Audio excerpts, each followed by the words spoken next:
released just moments ago, the U.S. military says that an airstrike by the U.S.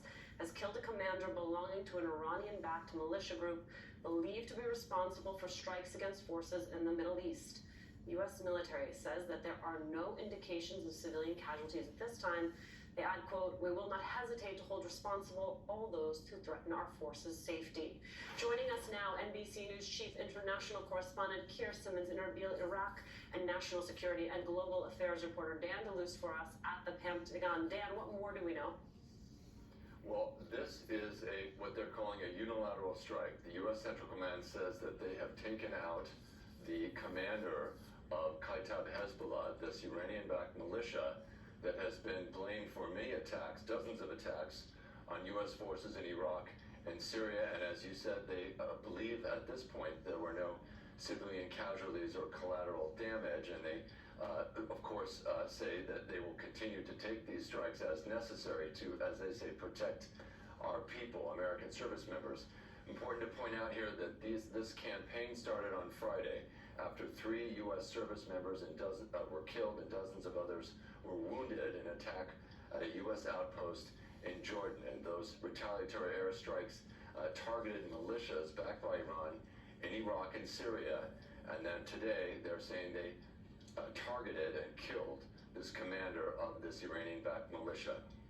Dan, help me understand, though, is this part of the tiered attack? Is this part of that ongoing campaign? I think very much so, very much so. This is about holding accountable those who the U.S. believes have been conducting rocket and drone attacks on American forces in Iraq and Syria. And then, of course, there was that lethal attack that killed 3 American troops in Jordan. So this is part of this reprisal campaign, which is continuing. And, of course, they're trying to calibrate it so that they do not trigger some wider conflict. So the strikes so far have not been conducted or targeted anything inside Iran. They're going after these proxy networks that the U.S. says are armed and trained and financed by Iran. Keir, what more can you tell us from Iraq, from Syria? Well, Alicia, in Baghdad, the first we heard was of this explosion, a car on fire in eastern Baghdad. It's in a mixed neighborhood, Sunni, Shia, Christian, but as Dan was reporting there, it looks like this hit a vehicle that was carrying members of Kataib Hezbollah. Now, one of those killed is Abu Bakr al-Asadi, and he is a leader of that group as far as we can see. This is being reported on Telegram channels, so we have to get confirmation from the US that, if you like, they hit who they intended to hit, but it does appear as if what has happened here is that the US has specifically targeted and assassinated a member of a group that they believe is responsible for that attack on Tower 22. And just to add to what Dan was reporting there in terms of what CENTCOM is saying, what we're being told by people, eyewitnesses, people in Baghdad who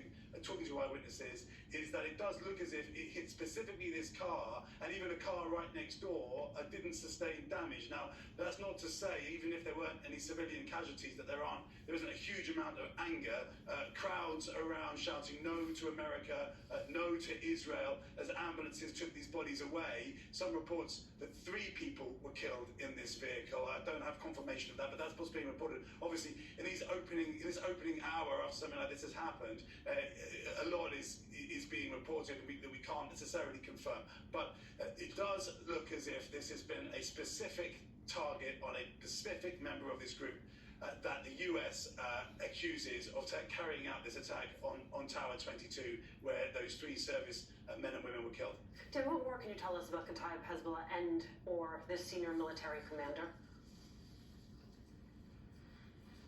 The commander, go ahead. Oh, I'm sorry. No, go, Dan. Fire away. Keir, let's start with you, and then we'll bounce over to Dan. Sure. I mean, this group is one of many Iranian-backed militia. It is under a umbrella group here in Iraq, and it has been. These groups have been continuing to carry out attacks on bases sporadically, even since those US strikes on now just last Friday. So there's, this is one of many groups that are backed by the Iranians. They have some autonomy, but ultimately the US clearly holding them responsible for what happened at Tower 22. Dan, what more can you add? No, I think the problem is here, the challenge is going to be, does this actually deter and halt these attacks from these Iranian-backed groups? So even if they do in killing this commander or other leaders of these militia groups, does that mean that these attacks on U.S. forces stop?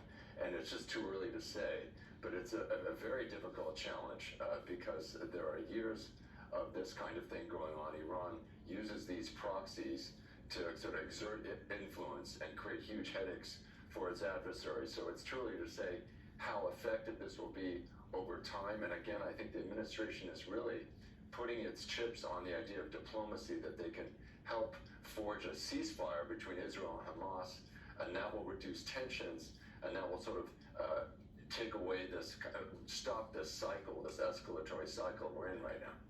Keir Simmons for us in Erbil, Iraq. Keir, as always, thank you so much. I want to bring into our conversation former Deputy National Security Advisor Obama, Ben Rhodes. Ben, can you give me a sense of the type of planning that goes into an attack like this? Well, this definitely feels like a direct retaliatory strike. Perhaps this commander was involved. We don't know yet, but he could have been involved in some of the planning around attacks on the United States.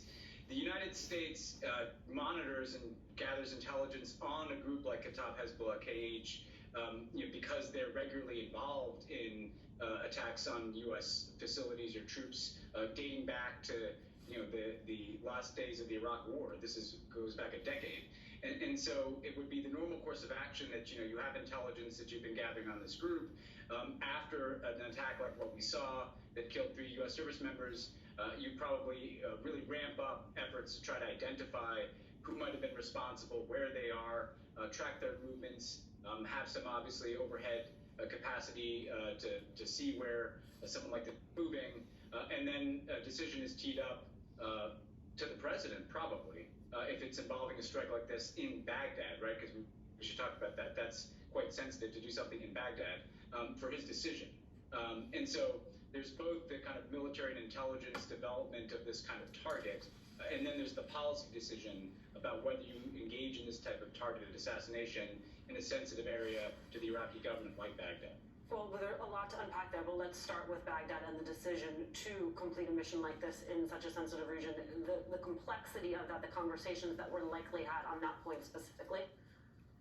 So on that point specifically, we've been taking some strikes since October 7th in this kind of tit-for-tat of escalatory violence with these groups in parts of Syria and Iraq that are usually a bit further afield. And some of the strikes that we saw the other day were like that. Baghdad is particularly sensitive to the Iraqi government because it's obviously the seat of the Iraqi government, the capital of the country, and these types of strikes are done without pre-notification of the Iraqi government. So the Iraqi government will see anything like this as a violation of sovereignty. They see any strikes in Iraq that don't involve pre-notification or coordination as a violation of their sovereignty. But doing it in Baghdad is obviously much more sensitive because it's a highly populated area and the government is right there, and it kind of makes them look somewhat powerless to their own people. So the risk that I think would be weighed in the White House is, look, the Iraqi government may get to a point where it starts to call for the U.S. troops, and we have some 2,500 troops in Iraq, to leave if they feel like their sovereignty is violated. What is the balance between upsetting the Iraqi government, having a diplomatic challenge or even crisis with them, versus the gain of taking out this particular commander and demonstrating that there's retaliation for what happened to U.S. troops? I think that is ultimately the balance of decision for the White House, and they may determine that they think they can manage whatever tension arises. You also heard in Keir's reporting, this stirs up the public in Baghdad, and our diplomatic facilities in the past have sometimes been threatened by not just groups like KH, but by people being upset, by people being stirred up by demonstrations. And so I think there's obviously probably a surge in the diplomatic security around U.S. facilities in a place like Baghdad that might be worried about